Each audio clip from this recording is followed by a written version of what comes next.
In sports, if you want to be the best, there are no off days.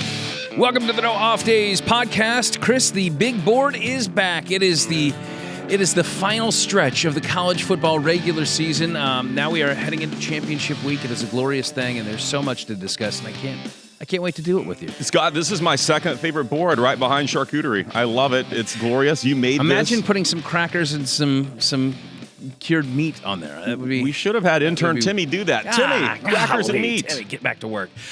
So championship week. Is there a particular championship game that you are looking forward to watching? Yes. Okay. All of them. One in the SEC, perhaps? No, you're not looking forward to this. Well, no, of course, Bama, Georgia. Yeah. But I've seen that game this year. I feel pretty good about Bama's chances of winning that one again. But I think the most intriguing one to me, even though it really won't change anything in the college football playoff picture, is Ohio State, Indiana, just because we have not seen the Buckeyes tested yet this season. And the second part of that storyline is it could be a battle for the Heisman Trophy between those two quarterbacks. That's a good call. Yeah, absolutely. I think for me, the most intriguing championship game is actually going to be the ACC championship game, because the Duke Blue Devils have to have a chance to cause the biggest wrinkle inside this little playoff that we have yet to see. Could we see an ACC-less playoff championship? So that is a possibility if Duke with 4 wins goes ahead and wins the championship this weekend. So a lot of excitement to get to. With that, let's bring in BK. Brian, I know that you are going to be saddled close to a television set to watch your Crimson Tide take on those Bulldogs this weekend. In part, do you feel as confident as Chris? Not at all. Not at all. But, we're there, and it's nice to get there. I mean, isn't it crazy how crazy the regular season was, and you still end up with Georgia and Bama in the championship game? Some things never change. Right. Battling a little cold there, buddy, or did you just smoke a cigar before we started? Very wide. A little cold, but it's all right. BK. That's why we keep him in that silo there. He can only get Chris Griffin sick where he's standing. Don't do that. Our show will fall apart. Very good. What do we have on today's big show? Hey, we got Scott Carter. He's going to join us. He's with the Florida Gators, the senior writer for FloridaGators.com. Get his thoughts. They had a little change. Little news. Yeah, a little change up there at Gainesville. Talk to him, and then the second with two interviews today. I'm excited about that. Guy that I'm looking forward to hearing from, Bert Kreischer. How come we haven't had this guy on before, man? I know. He's a huge Bucs fan. Of course, went to Jesuit. Yeah. He went to Florida State. I still don't think he's graduated from Florida State. He's a funny character. So we'll see what he's up to. We're actually going to talk a little racing with Bert. Is his shirt on during the interview? Well, I don't know. We'll find out. Maybe Scott's shirt on. Yeah, Scott's shirt on. Okay. And then at the end of the show, we're going to do a little etymology, word origins. We haven't done that in a while, I don't think. Okay. Yeah, that's the one I'm terrible at. I'm terrible at several. We just usually make it up. Fantastical stories, and they're never right. Yeah. Okay, very good, BK. Thanks, guys. Catch up with you momentarily. If you are listening and you want to watch, go to fox13news.com/nodpod. If you're watching and you want to listen or subscribe, you can take out your phone, zap the QR code on the screen, head to our show page. We invite you to leave a comment on our YouTube channel or a 5-star on iTunes. Please subscribe. fox13news.com/nodpod. All right, let's get into the big board. So earlier this week, they revealed the final playoff kind of projection before the real deal, right? So this is the one heading into championship penultimate, where a lot of these teams that are on this board are not even playing. And yet, Chris, one of the points that the committee made in the show earlier this week was that they still reserve the right to go back to the drawing board and reshuffle everything based on what happens in the championship. So teams that are idle this week could still move up, move down. Teams that play in a championship game and lose potentially could still slide down. And so as we look at that, let's deal with the teams that are kind of on the outskirts that we feel comfortable saying probably not a path in, right? Okay. So for my money, I think the guy closest to you may want to take them away, JMU. So they're coming in at 25 in the rankings this week.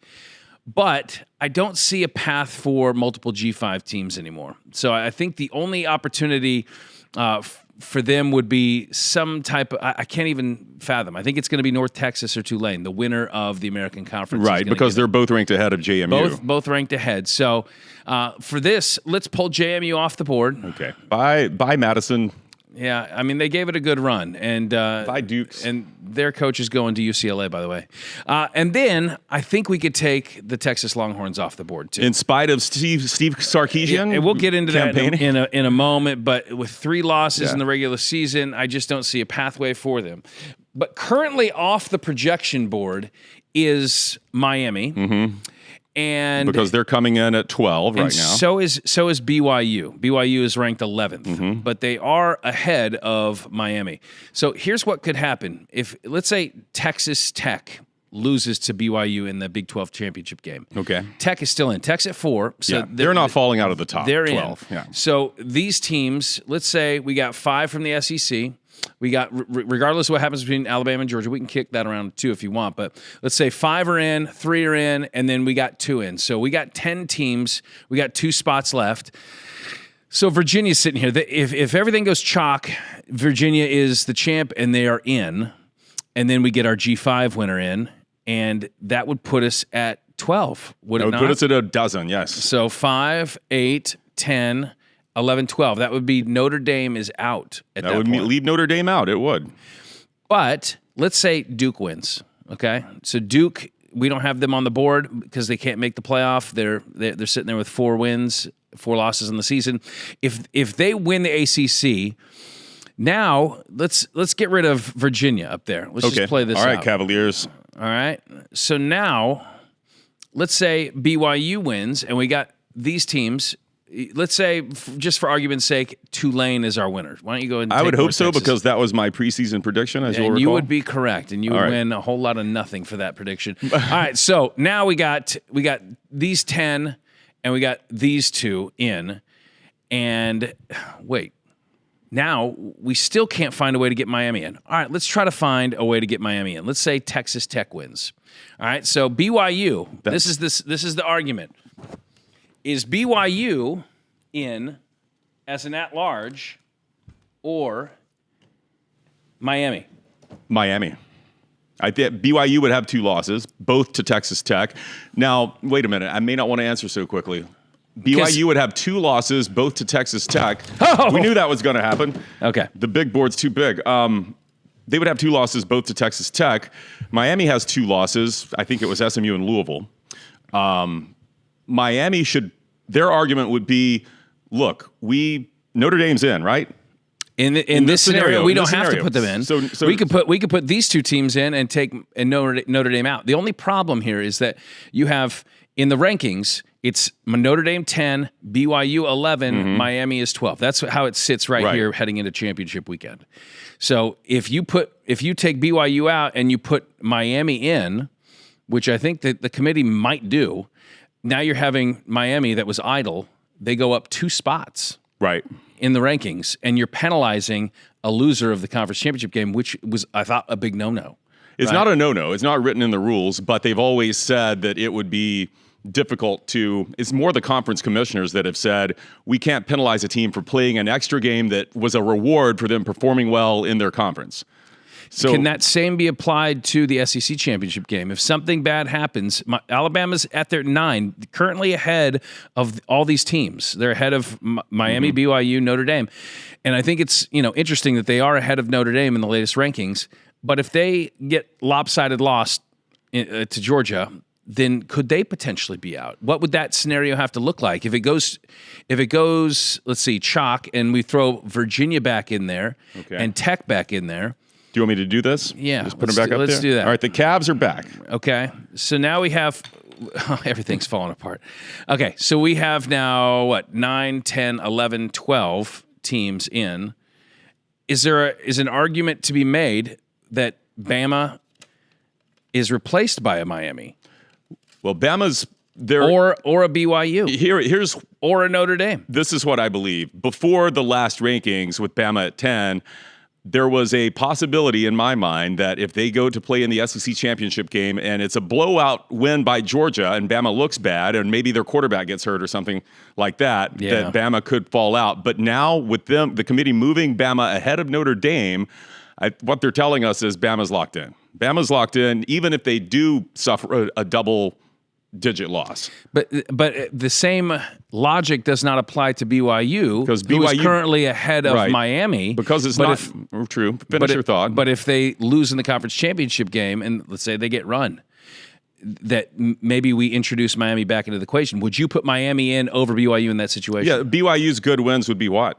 They wouldn't have any top 25 wins. I know, but I'm basing it on what your previous logic, that currently they are ahead to head. They are ahead of them. There's nothing that Miami could do to bolster their resume anymore, and they currently have BYU ahead of them. If BYU gets blown out, it could be the SMU scenario we had last year in the ACC championship game, where they played a close one. They had only had one loss, just like BYU, and they played a close one against Clemson, and SMU was that final team that got in instead of Alabama. Yeah.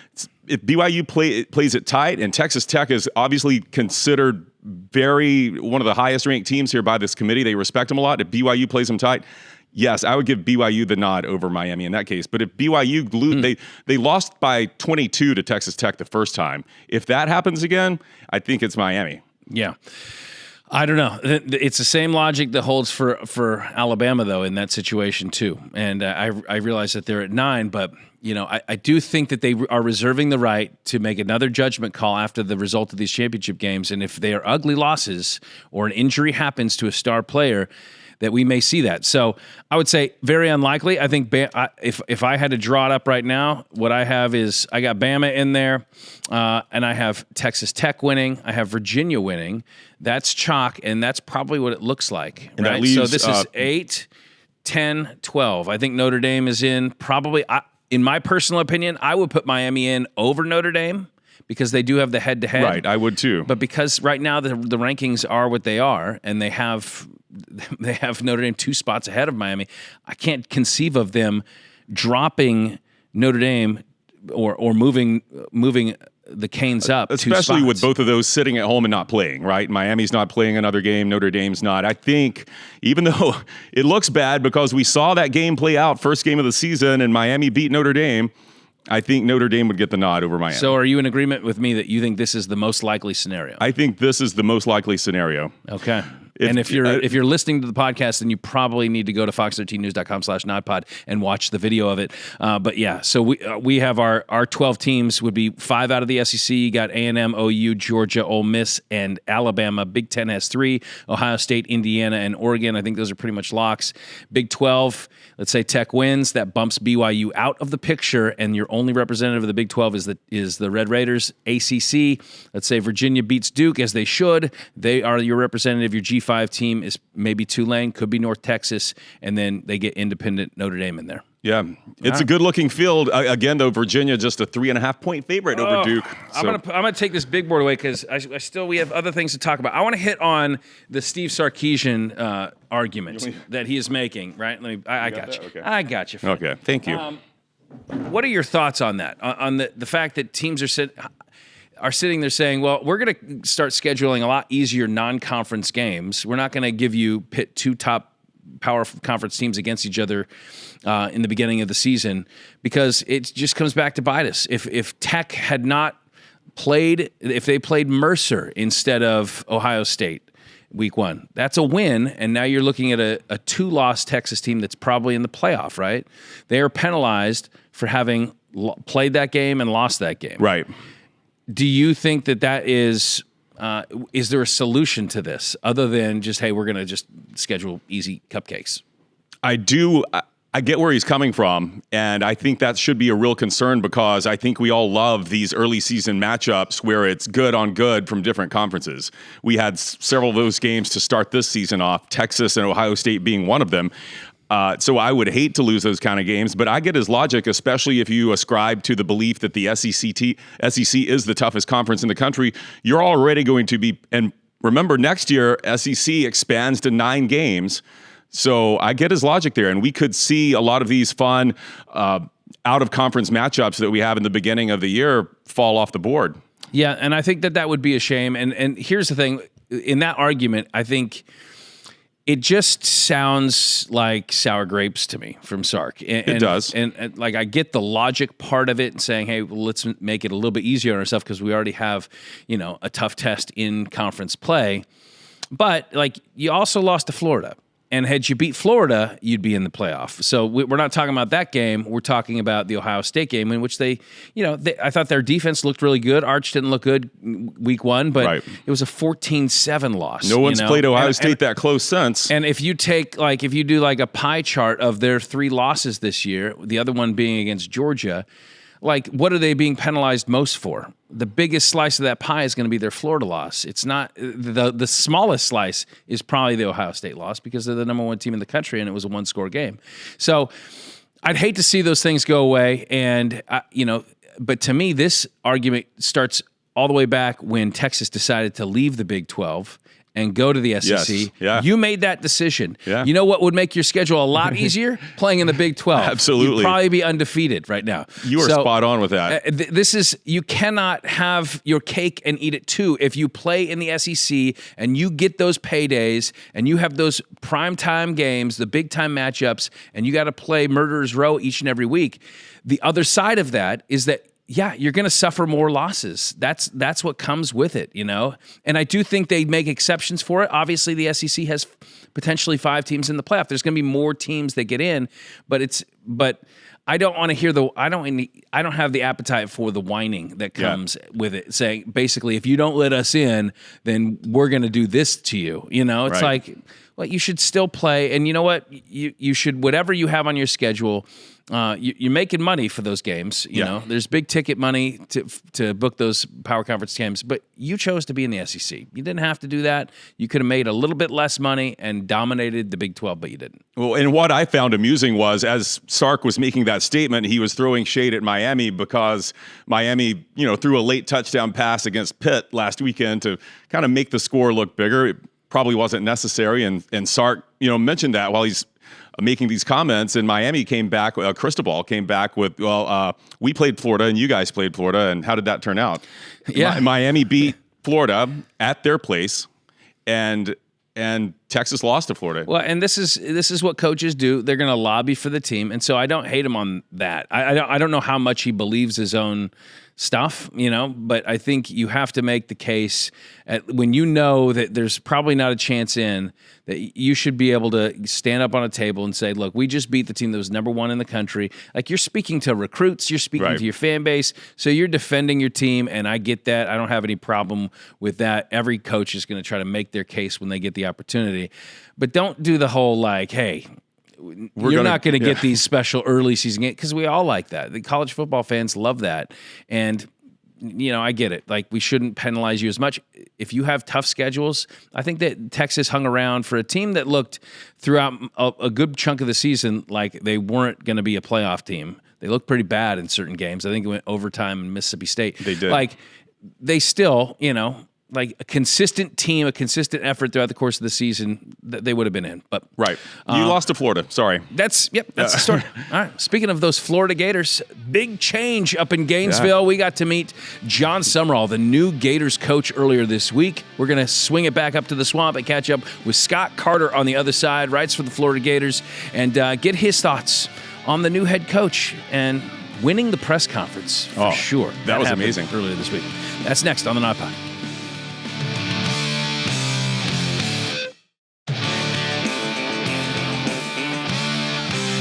Welcome back to the No Off Days podcast. The coaching carousel continues to spin. Oh, my gosh. But this last week, a few of the coaches were named and kind of settled in. So, down the road here at USF, Alex Golish said, see ya, I'm heading to War Eagle territory. I didn't like to see that. No, he was saying it all over the place. War, beep, Eagle. And then what else? We had Lane Kiffin, of course, introduced amid some controversy at LSU. And Ole Miss fans were not nice to him as he departed for the airport. If you've seen those viral videos. But of course, around these parts, the big name up in Gainesville was John Sumrall. Tulane coach, comes over with a great track record. So let's dive into some of what the new coach has to offer with our guest this week on the No Off Days podcast, Scott Carter. So I want to jump into this big coaching hire. I thought that John Sumrall was a fascinating listen during his introductory press conference, and I know that you've gotten a chance to kind of dig into his history as a player, his coach's journey to the Florida Gators. Now, what stands out to you about John Sumrall? Well, having been around the program as long as I have, Scott, instantly just a different demeanor that he had compared to what we've been accustomed to with Billy Napier the last 4 years. So instantly, that's just registered big time for me. This guy had a little bit of whatever you want to call it, swagger, fire. He had a little bit of an attitude that I think Gator fans like. I think he came in there on a mission to kind of deliver that and set the tone of his, era. And I thought he did a nice job. I mean, I'll be honest with you, before the last week or so, I didn't know much about John Sumrall other than when the Gators played Tulane in Gasparilla Bowl last season in Tampa. I remember going into his press conference after the game. They lost 33-8. And, he seemed like he was pretty entertaining guy, good personality. And I've been around coaches enough. You don't see that as often these days. And that was really just something that stuck in my mind. And really the only impression I had of him until the Gators hired him. You mentioned the kind of the comparison to the most recent coach in Napier, and demeanor, I think, is certainly different. But I think there's this outside narrative that because he came from a G5, somehow it should have been, a completely different process. The big fish was Lane Kiffin out there. Everybody wanted the flashy name, the big hire. But I don't know, as you kind of have learned more about him and his actual results on the field and the way he recruits and all that, do you feel like that narrative among the fan base is going to shift? Does he still have to kind of win them over in some way? I've already seen some shift the last couple of days, but there's certainly some people out there who aren't going to buy into John Sumrall until he does it on the field. That's just where the program is. I think, what's happened the last 3 or 4 years, I mean, it just hasn't looked good and hasn't gone right. And there's some people, you hire a coach who does come from a similar background, who comes from Louisiana, the same state that Napier did. So it's a natural comparison. I get it. But, of course, they're told two totally different people, as Sumrall kind of said the other day during his press conference. And anybody who has seen each, I mean, you could tell instantly, like I said earlier, the demeanor. And he's a defensive coach, which is a little different. Napier was an offensive coach, but I think it's so imperative that he hires an offensive coordinator. That's a big speaking point that the AD, Scott Strickland, Sumrall said the other day at the press conference. So I get the comparison, Scott, but you got to give the guy a chance. I mean, he said it himself, give me a shot. I'm going to win. Obviously, Urban Meyer and Steve Spurrier were in attendance at the press conference. What role did they play in the hiring of Sumrall? I think just mostly Scott Strickland, the AD, especially with Urban Meyer, called him and asked him to call John Sumrall and to kind of give him some feedback. Spurrier, would do the same. I don't know specifically if he did that. Urban talked about it the other day, and he was impressed right away. They just connected on a football level. And then, of course, Danny Werfel, the former Florida Heisman winner, he was actually on the search committee with Strickland, which was unusual. I haven't seen that happen before in my time around Florida, where a former player gets involved like he did. But, Danny Werfel is one of those Gator icons that I think he lends a credibility. People know him, and he talked about just really eye-opening experience for him. But they all rallied around the hire. You saw that this week. And I think that it's going to take time for all the fan base to buy into it. But just, if I'm sitting on the outside looking at it, I liked what he said at the press conference. I liked his energy. His track record's solid. But we'll just have to give him time. It's going to take time to know how this hire works out or not. Yeah, 100%. He said that he was going to be recruiting with his hair on fire, and right away you got a quick turn, right? So signing day happens. I know it's kind of early results, but how do you feel like he handled that in what was a very tight window? Yeah, I mean, most of this class is obviously secured by the current staff and the recruiting office. Sumrall, I'm sure he spoke with all these guys on Sunday night on the phone, him and Scott Strickland on a Zoom call, just to make sure, they were staying and why they were wanted. So I think that's definitely helped. It's such an unusual situation because, he's finishing his season out at Tulane with the championship game on Friday night. So most of the heavy lifting for this class is being done by the previous staff, and a lot of those people are still in the building because they have those personal relationships. But from how the days evolved so far, I mean, they're keeping most of the guys, and they've even flipped a couple. So it'll be interesting to see what they do once Sumrall comes in and maybe utilizes the transfer portal to kind of round out what high school players they sign in the next day or so. A lot of programs have kind of taken to a little bit of an NFL model with, of course, NIL and portal and all that. And, of course, the hiring of a GM in Caldwell. What do you think that relationship when it comes to recruiting, acquisition, all that is going to look like? And just how much different structurally will it be from what had previously been in football operations?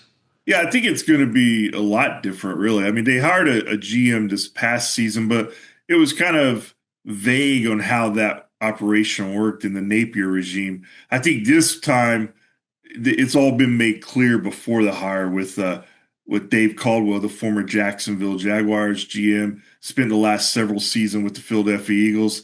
So he's coming in and working closely with Sumrall, the AD Scott Strickland, and he's going to do contracts. And we're in a new age where it even sounds strange talking about contracts in college football, but it's the reality of the sport.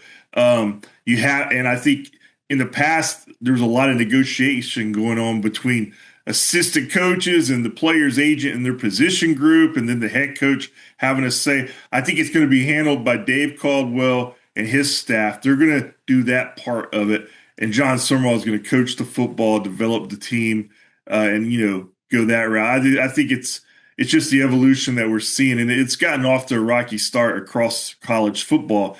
But they're going to have to continue to build these systematic approaches if this is the way it's going to be. Well, it's certainly exciting times underway up in Gainesville. We appreciate your time, Scott, for giving us kind of a look into what has been a week filled with a lot of excitement and a lot of hope still on the way. Yeah, thanks, Scott. We'll see where it goes, but it's certainly been a good week for the Gators, a busy week for the Gators.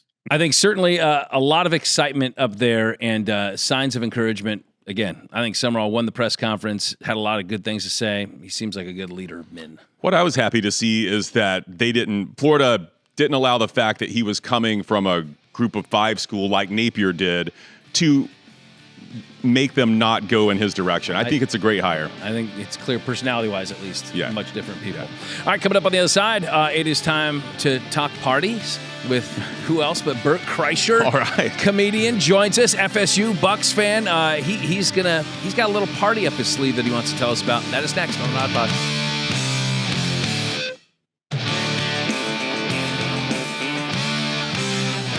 Welcome back to the nodpod. As if the Daytona 500 wasn't a big enough party as it is.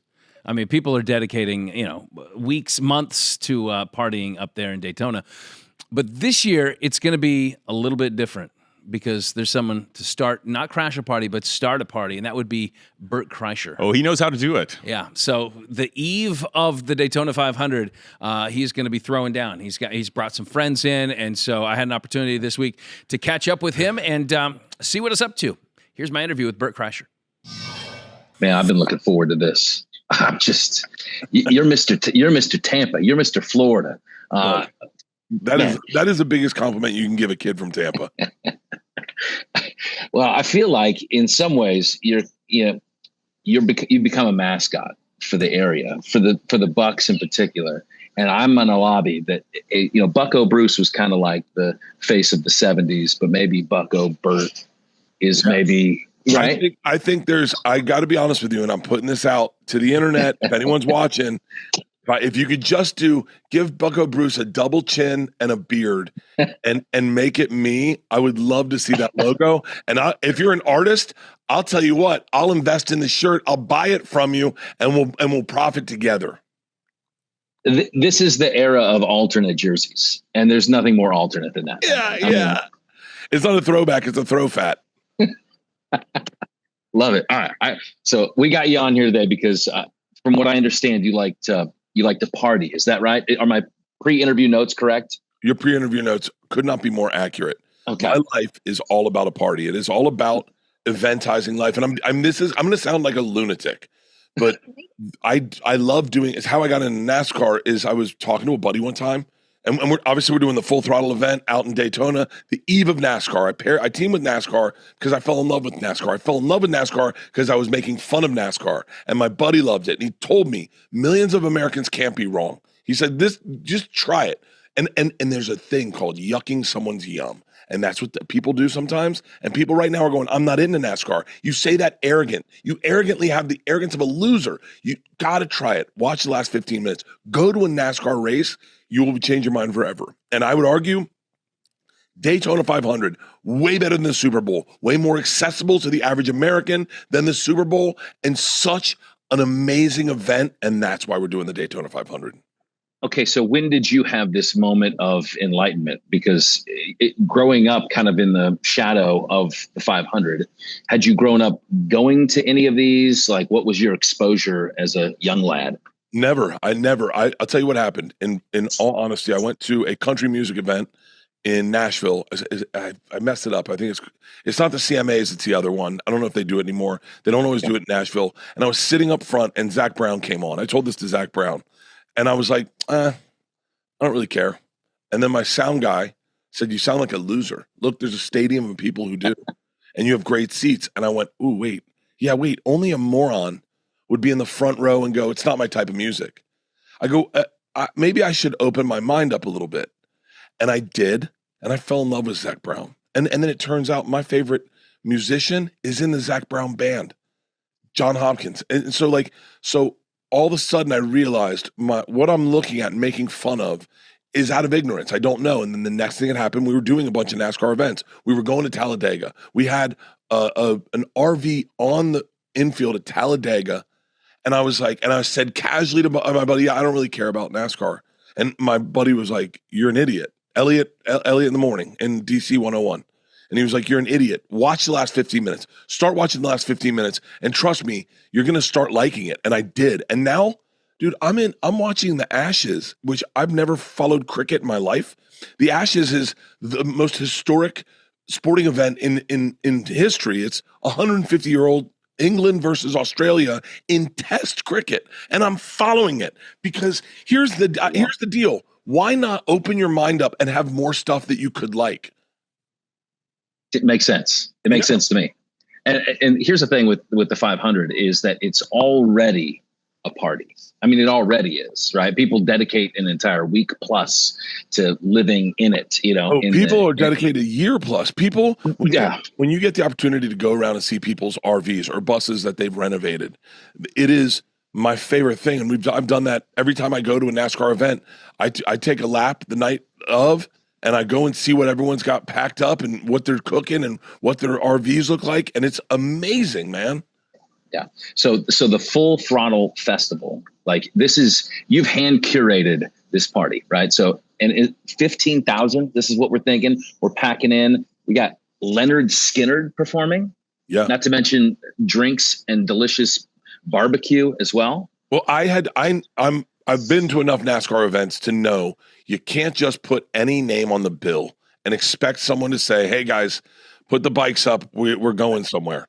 And for me, for my money, because it is my money, it was Leonard Skinner. They are Americana. They are Florida. They are NASCAR. They're diverse. Their catalog, none of the songs sound the same. I mean, you look at Freebird versus Tuesday's Gone versus Give Me Three Steps. Everything's a little different, but also we all know all the words. And then I called Diplo and I was like, yo, I still want this to be, I don't want this just to be some throwback concert to 1978. I want it to feel like young. And so I would love you to DJ after Leonard Skinner to get the party going to the next level. And then I called Ernest, one of my good friends, who's by far the most talented artist. And I use that as a broad stroke. He's written every one of Morgan Wallen's songs, I think. And so I called Ernest and I was like, can you come? Because he can make it loose and live when it needs to be. And then I DM'd all my comedian friends. I was like, guys, I'll pay for your flight. I'll put you up. Favorite nations, let's party. Oh, man, this sounds epic. So, all right. Who's your favorite driver, first and foremost, for this 500? Do you already have somebody that you... No, here's the problem is that I I have been rooting for guys that recognized me on the track. Like it's the same thing with like football players. It's like if you know who I am, who was the guy that we were obsessed with for the quarterback for the wide receiver for the Bills? We followed him. Me and Jane Gillis were obsessed with him. Keon Coleman. I'm trying to think of like current receiver for the Bills. Gabe Davis. Oh yeah, Gabe Davis. All you have to do is be a pro athlete and recognize me, and I'm your guy. Christian McCaffrey, I'm a ride or die for you. Okay. There's offensive linemen that I'm in love with because they recognize me and dap me up at a game. So that's awesome. Yeah, Tristan. Shout out to Tristan. I love that guy. Yeah, no, he's incredible. But Joey Logano is a guy I love. Yeah. I love Kyle Busch. I love him. Denny Hamlin hasn't given me the time of the day, so I don't really care for him much. No, he's winning a lot, but I know he's winning a ton.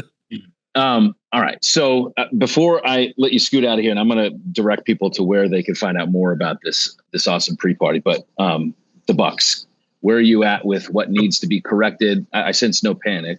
No panic. Baker's fine. That's what I text this morning that Baker he's going to be fine. That's all that matters to me is Baker. Yeah. And I don't mean it. I don't mean that to disqualify the team. I mean that they're at their best when he's at his best. They're at their best when he's leading them. When he leads by example. He is not the lieutenant that's sitting in the bunker giving orders. He's the guy in the field. And look, I'm a ride or die for Baker. I've said that ever since the Bucs got him.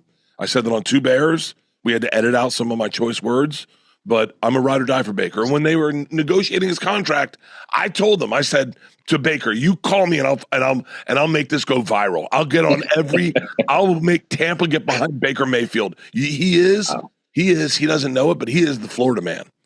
Yeah, no, he is. What he could do is after he retires from the Bucs, go down to Boca Grande and own a beach bar, and never put shoes on again, never put a shirt on, and raise his kids on the water and call them Bakers, and he's a Florida man. 100%. I think that took about 3 seconds, by the way, of the community embracing him when they kind of realized that he's basically a quarterback with an offensive lineman's mentality. But how can people get their hands on these tickets? FullThrottleFestival.com. Tickets are $74 all in, and get them before they sell out because they will sell out. This is going to be a massive event, and I cannot wait. I cannot wait for it. I'm spending the whole month in Florida that month. I'm going to do, I think, South Beach Wine and Food Festivals the next weekend. I'm staying in Florida. I'm staying in Florida for the whole month. Once Freebird hits, the shirt comes off, right? I'm not even joking. I actually am in Florida for the whole month. January 30th, I'm at what used to be the Amalie, right? Yeah. Gasparilla is the next day. Then I've got Full Throttle. Then I've got South Beach. I'm going to be in Florida for the month. Beautiful. If you need a place to stay, hit me up, man. I may. Bert Kreischer. Appreciate it. He is Bucco Bert. Thank you so much for your time. Well, that was fun. Are you familiar with Diplo? I was not, but now I am. Okay. Leonard Skinner. You know them, though, right? I do know them. So if you would like tickets to the Full Throttle Festival, go to FullThrottleFestival.com. Tickets currently on sale. Again, that's taking place the day before the Daytona 500, which will be February 14th, 2026. Bert also has a show in Tampa 2 weeks prior, the weekend of Gasparilla. Yeah. So I don't know if Tampa survives that. Gasparilla and Bert Kreischer. It's going to be a lot of fun. All right, coming up on the other side, it's time to get into our word study, entomology with BK, our fun block. Oh, boy.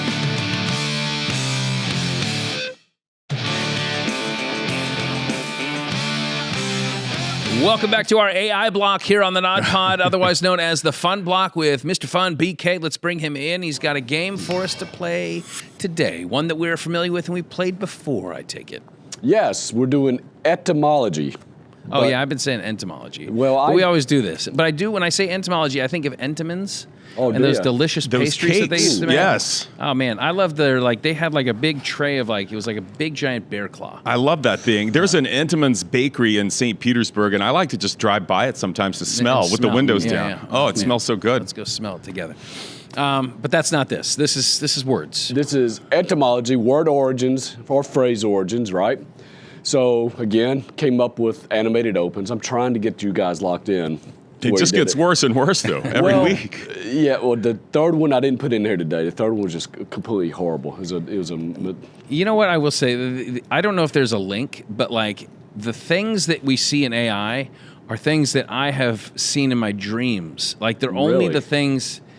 Like you and I doing a foot race? No, but it's just bizarre, like things that defy gravity or are just weird, kind of morphing. Like I feel like AI is I don't know, part dream state. Maybe that's what I'm saying. Perhaps. Okay, AI has accessed Scott's brain. I don't know if Scott's dreamed of this though. These two opens we got. So the first one I said, let's try to put you as cartoon guys, right? Animate you something. So there you go. Oh, I like that. We're having a picnic. We're identical though. I know, like, that's which the thing. is which? You're the one with the darker suit, the gray suit. Oh, I thought I was the guy with the darker suit. Well, because I'm a little shorter than Scott. Yeah. Yeah, I take way bigger bites than Chris of sandwiches. Just for I do like that it's ant-omology. Entomology. I love that. And I tried to get the ants to carry the letters across, but AI did not understand. That's pretty good, though. Yeah. So that was one. Lovely picnic setting. Everyone loves to picnic in their business suit. Yeah. That's the way to do it. Cross-legged. We keep going after that same bite, though, you know? Well, yeah, I had one where you actually shared a sandwich, and it was not good. Oh, I bet that was cute. We do have a spare back there, so maybe that's you. That could have been, yeah. You're taking a leak in the woods. That could have been, yeah. So they did that one, and I said, no, I didn't like the cartoons, so let's do one with just like real life. And I actually think Cato is the best one that you look like. Oh, that yeah, does. that is me. Yes, Yeah. it does. It got my gray hair right, too. Yeah. If we could that hear doesn't it, look like me, though. but yeah, Scott's got like a British or Australian accent in this. So Oh, really? Yes. Those we're crushing some. Now, that's my kind of right there. sandwich. Yeah, look that at looks like that turkey gobbler from Wawa. So You that's said it. something funny to me right there. Yeah, I mean, I cracked you up. Didn't spend too much time on it. I should have spent a little more time on it. But No, I love it. I like that one. All right. You made me hungry. I'll give you words, phrases, whatever. You tell Okay. me what their origin, how you think. Maybe you can learn something from this. This is pretty good. I learned quite a bit. First word, checkmate. Where did checkmate come from? There you are eating sandwiches again. And saying, checkmate, I'm getting your dessert. Checkmate. So obviously we use it in chess, Yes. but where did it come from? So in chess, it's when your opponent, you have a clear line to take their king, Yes. right? Actually, you're taking it. Check is when you can take it, correct? Yes. Okay. Check is when they're So where would right that? there, one move away. So maybe that comes from a battlefield where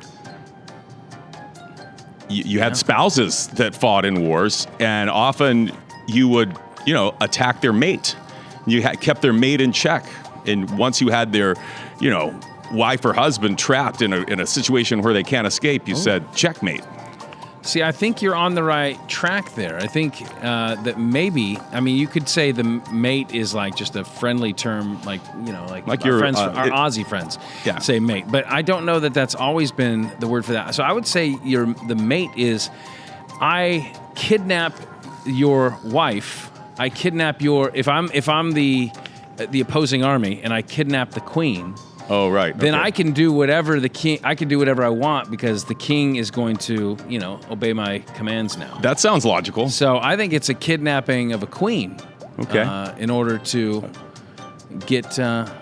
twist the control. twist the Yeah. arm of the king. You're both pretty close. According to the Barnhart Etymology Dictionary, it's an alteration of the Persian phrase shaymate, which means the king is helpless or the king is dead. So there you go. Okay. Okay. Shaymate. Shaymate. The king is Persian. dead. Yeah. Okay. So we didn't start off too good there, but No, that was good. oh, yeah. Okay. At least we talked about kings in our answers. There okay. you go. There you go. All right. How about this one? Peeping Tom. Where did Oh. we get Peeping Tom from? I think there's one behind me and Scott at that picnic there. Look at him. Peeping Tom. I love this story. This is so cool. Okay.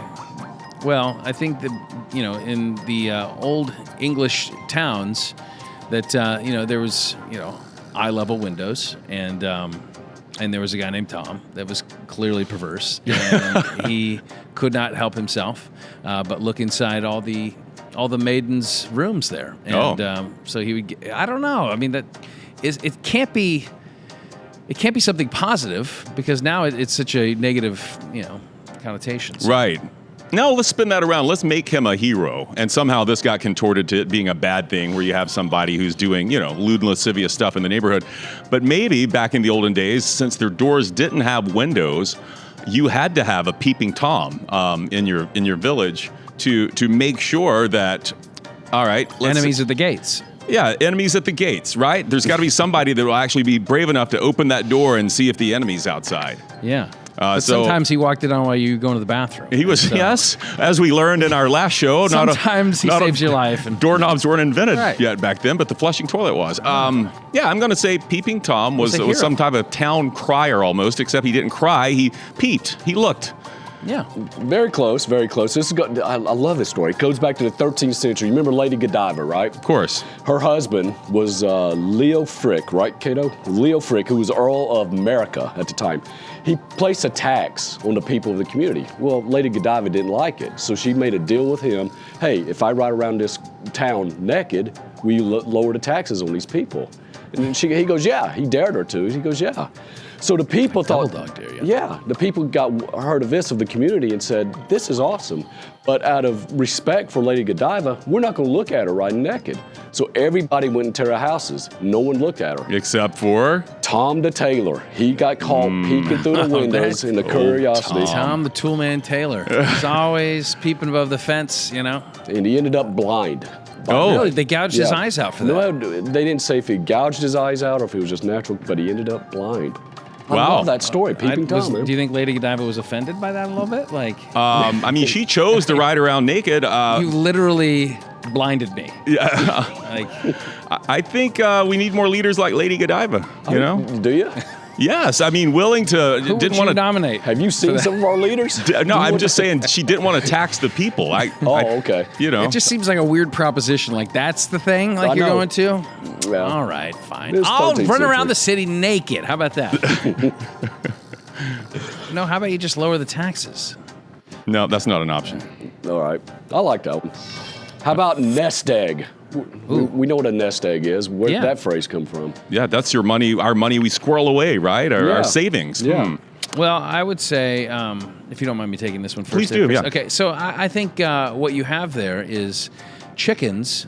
Sometimes when they are brooding, hens will feel like they have to lay an egg or sit on an egg until that feeling passes. So sometimes, sometimes there is a chicken in that egg and sometimes there's not. But they sit on it for an exceptionally long period of time.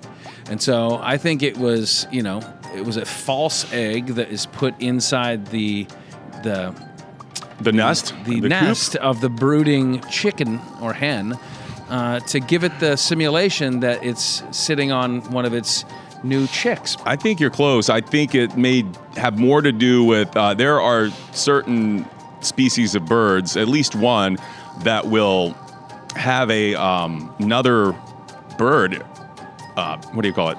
Nest. Have it sit on its egg for it. Okay. Yeah, and it sneaks its eggs into there and says, "Hey, you're going to do all the work while I'm off here having all the bird seed I can handle, or having a bird party." And I think that a surrogate chicken. Exactly. And then the bird who was sitting on this egg the whole time and thinking it's their egg, they're surprised when a lizard hatches out of there or something. Like, whoa. Yeah. Oh my gosh. Well, Scott had the advantage. He raised chickens. It was exactly what Scott said. Farmers will pull the eggs out of the nest when they have a nest full. Correct me if I'm wrong, Scott. But they would leave one in there so the chicken would know, hey, this is where I'm supposed to lay my eggs. Oh. Well, see, you explained that a lot better than Scott did. Well, I was partly BSing my way through that answer, but yeah, I knew it had something to do with that, of course. So then it kind of translated to setting aside some money for the future. Yeah. Because inside that egg, it was a plastic egg, and you open it up, and there was a $100 bill. Gold coin. Yeah. Nice. Like, All right, fun. You want another one? Yes. How about this one? Dyed into wool. And I hope I spelled that right. Is it dyed I think or is it that's dyed? correct, Okay. That would be a whole other situation if you D-I-E-D in the wool. Well, I didn't know if it was dyed. It's so hot in wool or- Florida when I wear this wool suit. Maybe that is the origin, though. Maybe they So changed this it. is the phrase we use when we say, I'm a dyed in the wool Crimson Tide fan, right? Exactly. Okay. Which would otherwise be that you're a die-hard, that you're like shameless about it, that Right. you are. There's no changing there's- you. Yeah, you're just in it. Okay. I'm going to go. I think a lot of these have military origins, and I'm going to say that it had something to do with the color of military uniform, or maybe it was battle armor. I don't know, but it had to be made of wool. And if you were this loyal to this cause, country, whatever it was back then, let's say it's a band of vandals. I don't know, but if you were that loyal to it. Hey, we're going to wear red this year. All right, I'm so committed that I'm dyeing all of my wool, clothes this color, and it's staying that way. That's what I'm going to go with. Okay. Interesting. I'm going to kind of piggyback off that because you gave me some ideas and I kind of listened. So I'm going to say that, the true. Sometimes they would have they'd send out soldiers that would wear the fake uniforms of the other team. The other country or whatever. Spies. Yeah, as spies. But you would know who they were by their wool underwear. And so they would strip them down, and if they would, if they had the Oh, no. Yeah, so their underwear. Your underwear is blue. It should their be wool red. Underwear would indicate what side they were actually on, Yeah. And they were all sweaty. Wool underwear. Can you imagine? Very uncomfortable. Like wool boxer briefs, what I Oh, mean? no. It's gripping, I like that answer. I like it too. Not even close, though. Not even close. This is back in medieval times, and when they would use wool to make yarn, they would then dye the yarn a color of whatever color they wanted. But they would have it inconsistent. The colors wouldn't go always with the yarn. So they started dyeing the wool. Right, and it made it more ingrained into the fabric, and then the yarn was more consistent color. So we should have known that. deeply They ingrained. should have dyed the sheep first. Yeah. Then That'd it's been even cool. more ingrained. Dip them in that pond where you throw the witches. Yeah. And Then see, you and share see 'em. if they sink or swim. Well, that was fun, BK. That was okay, yeah. I think I went 0 for. We It was were an old close to mistake. being right several times. But Yes. Yeah. That's what our brains sound like when they're thinking really fast. clack, clack, clack, clack, clack. Smoke All right. coming out. Very good. Thank you, BK. Thanks, guys. Much thanks to our guests this week. We had Scott Cotter over there at the Florida Gators. And thanks to Bert Kreischer, who's getting ready for his big Daytona 500 party, which is heading your way in February. And much thanks to our nodpod crew as well. We got Rochelle over here on the jib. We got Chris with the K on the ones and twos. For BK in the booth and Chris right next to me, Here I am. I'm Scott. Until the next time we are on, there are no off days. Who did audio this week? Thank you to that person, too. Was it Ron? Ronnie! Kitty litter!